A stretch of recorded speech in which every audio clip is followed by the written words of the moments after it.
Now that we've talked about multiplying and dividing one-step equations, let's talk about what to do if you have a fraction coefficient. A coefficient is a number that you multiply or divide by the variable.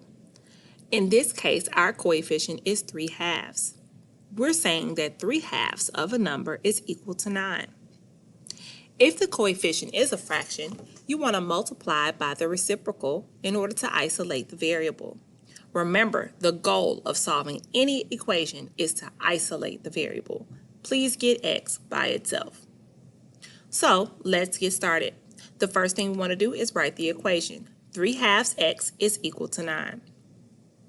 Now that we've written our equation, we want to do the inverse operation, which technically is dividing.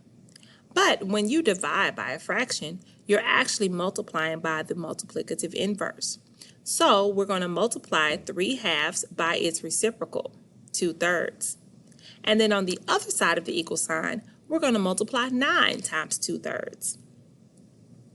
When we multiply 2/3 times 3/2, we end up with 6x over 6. And when we multiply 9 times 2/3, we end up with 18 over 3. Now let's simplify. 6x divided by 6. We know that 6 divided by 6 is 1, so therefore we're going to get 1x. And 18 divided by 3 is 6, so x is equal to 6. Use this strategy to answer the questions at the bottom of your page.